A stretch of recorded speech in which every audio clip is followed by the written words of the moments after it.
Good evening, good evening, good evening. Chris Jenkins here. Thank everybody for tuning in to another video today. I do my day after thoughts as I do each and every week after a game has come online, talk a little bit more in depth about the previous matchup and also give you all any latest news that I have discovered that has taken place regarding the Carolina Panthers. So I always like to take a moment to make sure that everything is working properly, that everybody's tuning in. I see YouTube is working properly. We got Braxton that has already signed on, and it looks like my people on Twitter/Periscope is on as well, and that is working. So, hey, I always invite you guys to show your support for the channel. You can do that easily by simply liking this video.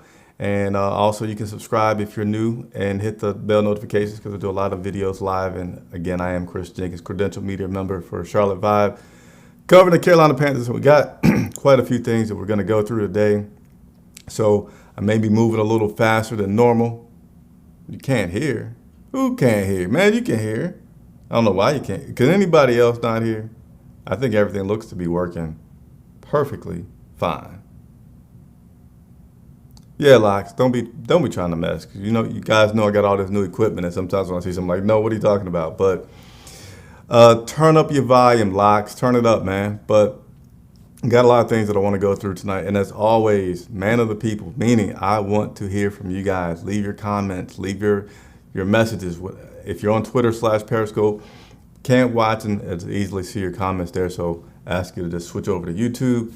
And I promise you, if you leave a comment, gonna engage with you guys because that's what I like. Now he says, never mind. See, people out there trying to mess with me. So, hey, let me give a mad shout out to all you guys and ladies out there to support me and what I do with Charlotte Vibe. This week have had a lot of love of people that see me out. They stop and they say hello. Some people we've taken a picture with. So I always invite you guys and girls to, if you see me out, please say hello, at least just wave. I like to meet you, like to see your face because you all make me who I am. Without your support, without you watching, I wouldn't have the great life that I have covering the Carolina Panthers. So I really appreciate everybody that has followed and shows some love for me out there. All right, so let's go ahead and get into this because it's late. I want to eat, but I got to get you guys this news right now. How is everybody doing this evening? I've never done that. Ask you how you doing. Tell me how you doing. Leave a comment. But let's go ahead and get into some Carolina Panthers news. And since this is called Day After Thoughts, I'm going to first start off by talking about yesterday's game, which, if you watch the pregame show, which was recorded and not live, I apologize. We were supposed to go live yesterday. If you got the notifications, like, hey, what happened? Well, what happened is I had worked a long day the night before, forgot to pack this very important but small piece of equipment that allows me to go live, and we could not go live. But during that show, I predicted a 10-point victory. And I don't do predictions much because, I mean, man, there's so many variables that can go into what a score of a game would be. So I didn't predict the score. I just predicted the differential. There we have it. Final score yesterday was Carolina Panthers 30, Tennessee Titans 20. Moved us up to 5-3. We're not yet into a playoff position, but we're certainly putting ourselves in a position to. One of the things that bodes very well for us making the playoffs. If we haven't had many divisional games whatsoever, and we're about to start picking those up.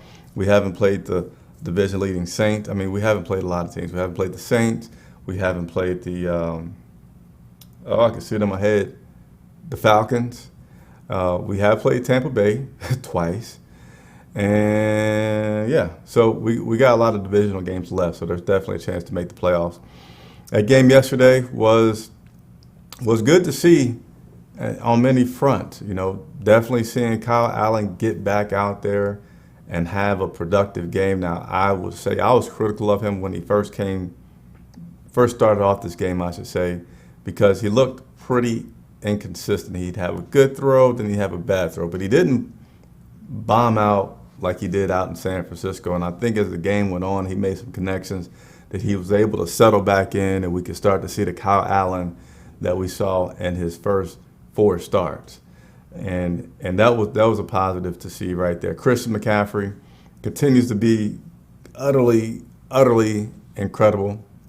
What would we do without Christian McCaffrey? He's still playing well. 3 touchdowns, two by ground and one by air that he was able to get.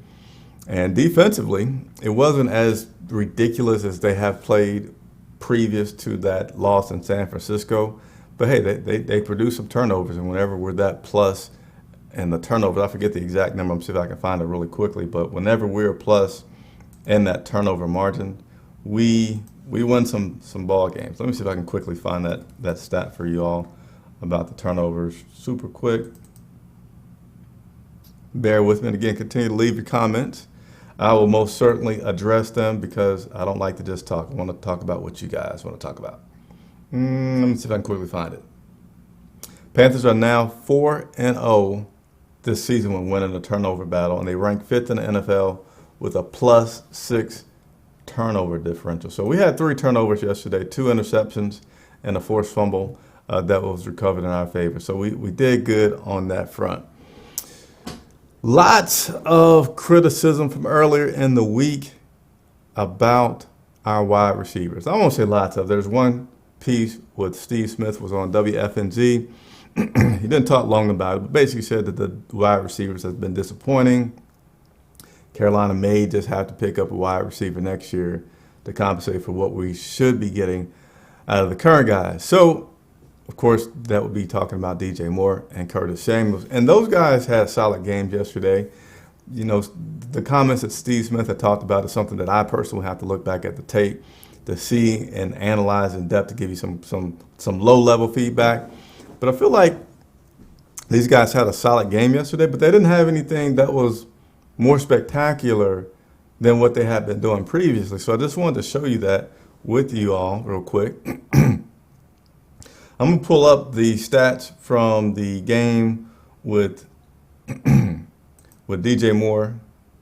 Oh, man, that's a little bit small there. I'm sorry that is a little bit small, and I do not know how to zoom in on that for you all, but I'm going to tell you what you're looking at right there. So that's from the last victory, which was in London when these guys played the Tampa Bay Buccaneers. And you see, basically, it was almost the same stats that we had from yesterday. And if we're saying that they rebounded and responded and played so well yesterday, then you would say, well, they have not been playing bad because DJ Moore had 7 receptions, 73 yards. Curtis Samuel didn't have as many. He had 4 receptions, 70 yards, and he had a touchdown. That's what That's what happened. Excuse me. That's what happened when we played Tampa Bay in London about 3 weeks ago. Now let's go and look at what happened yesterday versus the Titans.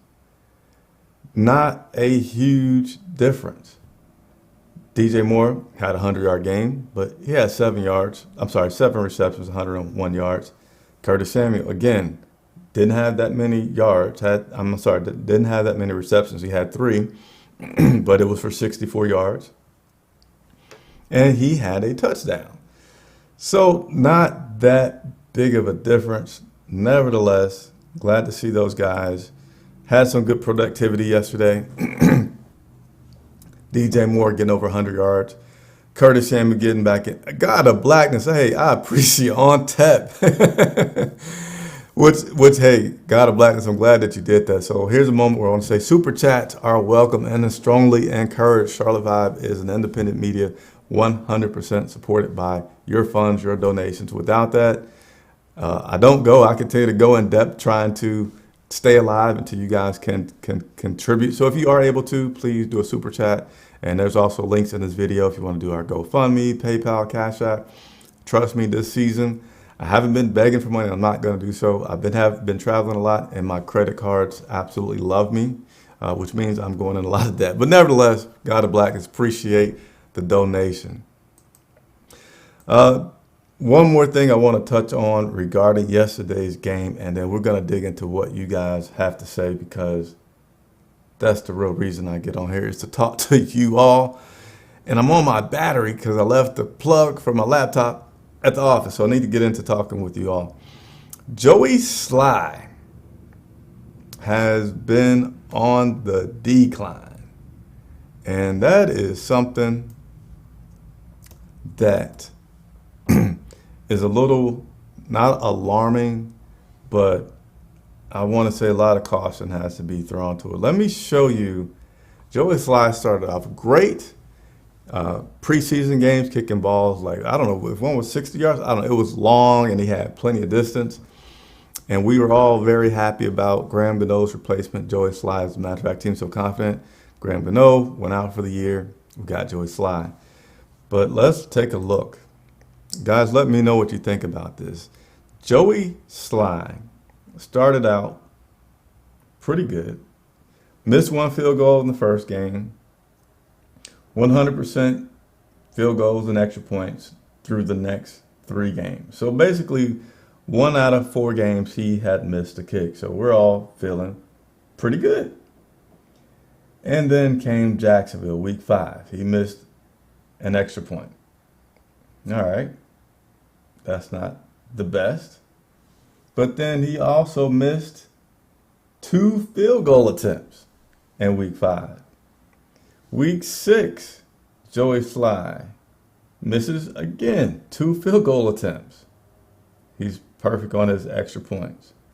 Week 8, because we had the bye week, he does a little bit better. All right. Joey Sly only had 1 field goal attempt. He made it. And then last week against Tennessee, or yesterday, 2 field goal attempts. He made 1. He missed 1.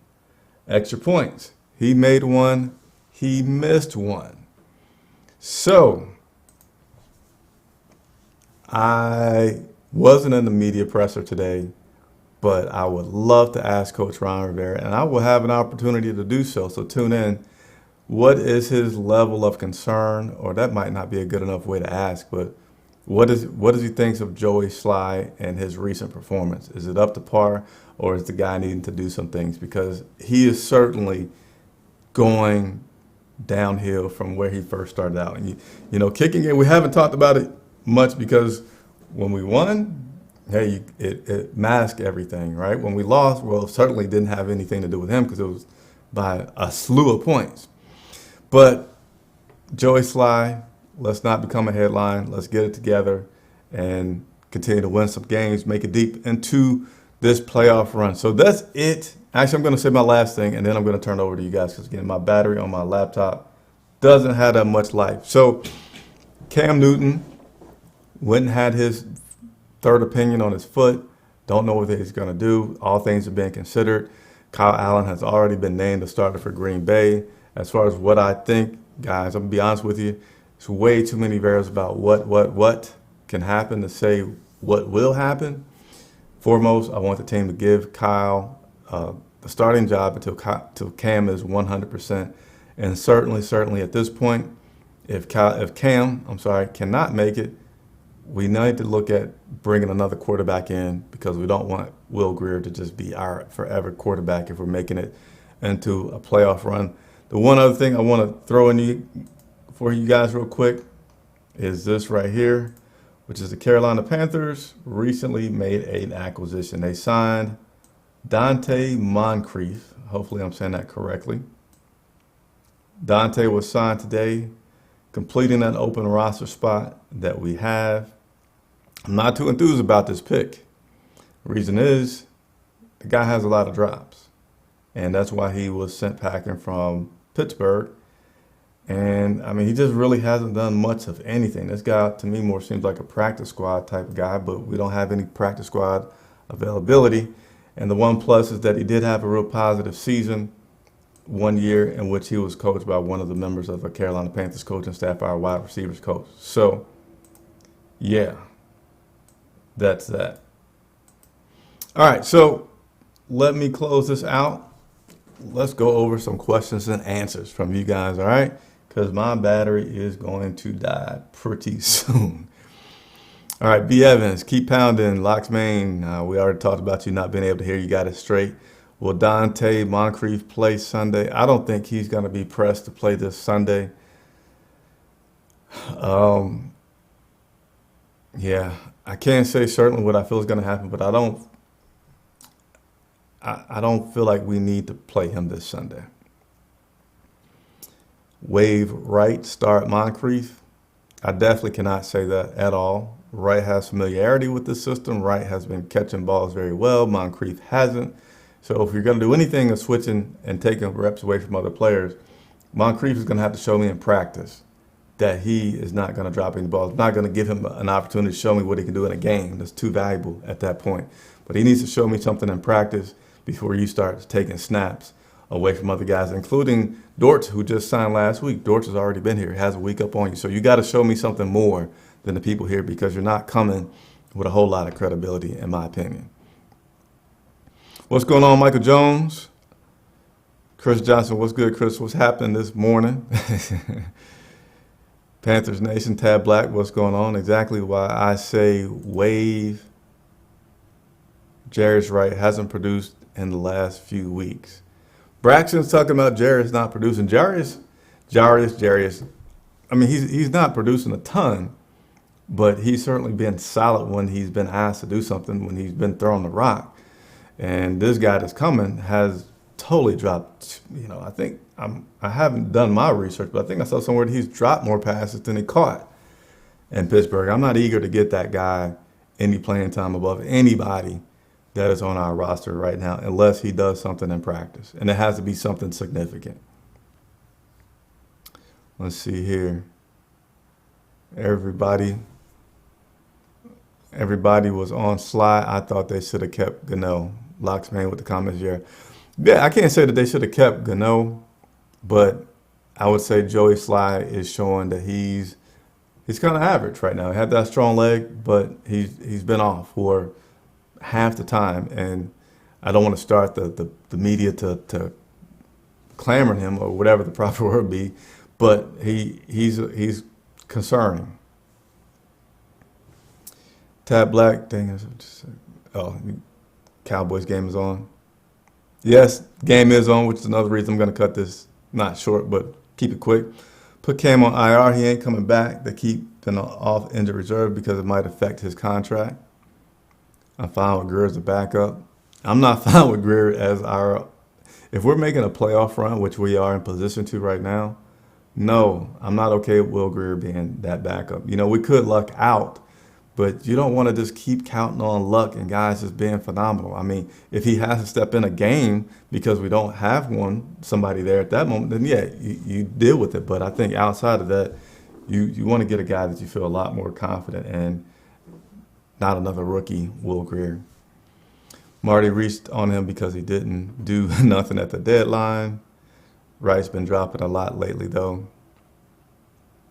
Tab Black with the $5 donation. Keep up the good work and the behind-the-scenes footage. Hey, Tab, I appreciate you very, very much.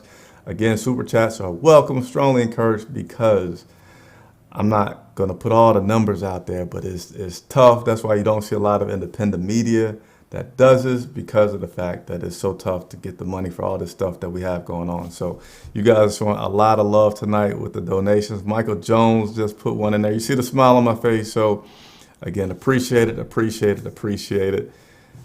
Got a long way to go to get to breaking even, but every little bit helps, and I certainly appreciate it. Well said about Moncrief. Salute to everyone in the room. Says Altamore, Trill, Moncrief needs to team up with Samuel and use a jug machine. Yeah, that's really good. I'm going to find a way to talk to Samuel about that jug machine. What up? It feels good to still have a shot at winning our division. Yes, it does. We totally have a shot at our division with our remaining schedule being so heavy with divisional games. Ali Broderick, how do you feel about our chance of winning in Green Bay? Man, I'm going to tell you guys, that Green Bay matchup just got a whole lot more difficult. Ron Rivera was asked a very good question by, I believe, Scott Fowler today on does he feel like that has made things tougher for them playing Green Bay after this loss? And he paused for a while. My little 2 cents opinion is I feel like he's like, yeah, I think that makes it more difficult because a team tends to get more focused, especially when they were a good team, after their first loss. So I don't think it makes it any easier for us being that being that Green Bay just lost. How do I feel about our opportunities? I'm still going to go with the fact that our defense has been pretty darn incredible this season, producing turnovers. And that gives us a shot no matter who we're playing. no matter who we're playing. So I feel like we definitely have an opportunity. I don't feel like it's a walking dead situation. So I'm going to be in Green Bay covering the team. So again, if you are still watching or watching the replay, subscribe, hit that notifications, because I'll go live 90 minutes before the game to give you the latest news and inactives for that day. Michael Jones, I think I shouted you out, but if not, again, appreciate you. Yeah, Cam down for the season. Done for the season, says Altamore Braxton. Do you think Kyle Allen has the ability to beat a well-balanced New Orleans and Seattle team and make a playoff run?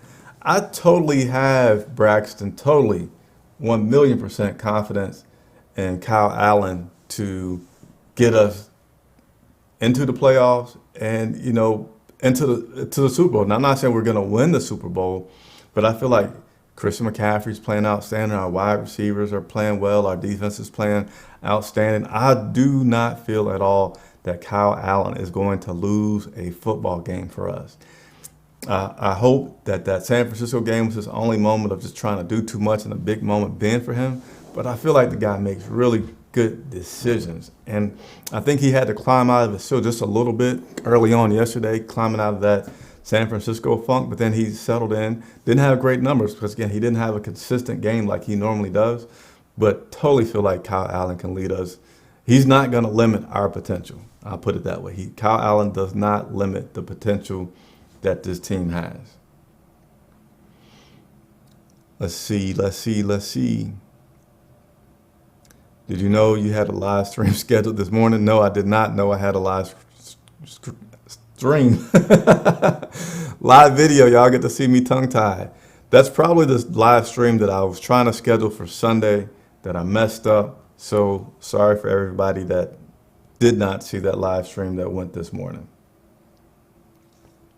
I honestly think Cam may go the Brady route when it comes to his next contract, unless he wants out. Yeah, that's a little bit too many steps down for me to really talk a lot about, but I don't feel that Cam has a solid position with this team in the future. Yeah, it's going to be cold. So be honest with you, these donations that I've gotten tonight, I think it's $11, will be going towards some gloves that I will be wearing and needing to purchase. I need to buy gloves and I need to buy a beanie for the Green Bay game. So again, Snapchat, Super Chats, if you guys want $1 to help me get the beanie and the gloves for Green Bay, go ahead and do so. Again, links are in the descriptions for ways that you guys can donate if you don't want to do the Super Chat. I have faith in Kyle too, says Michael Jones. Trill 1, Green Bay doesn't have the defense that San Fran has. Definitely does not. Tab Black, oh no, battery died. As long as Kyle doesn't keep trying. All right, so, hey, I only got a few more minutes left on this battery, and I don't want to leave you guys hanging. So appreciate everybody that tuned in. If you're watching the rebroadcast, I encourage you to leave comments, and I'll always get to them, things that you guys have questions for. Let me know. I'll go into the locker room, ask those coaches, ask those players for what you want. If you hadn't checked out, I interviewed Greg Dortch last week, so check that out. I'm going to have players lined up for this week, so I'm going to continue to every single week do a live video with a Carolina Panther player and let you all ask the questions. So that's what the man of the people does. Hey, appreciate everybody tuning in. Let you go watch the Monday Night Football game. I'm going to get something to eat, and I'll see you soon.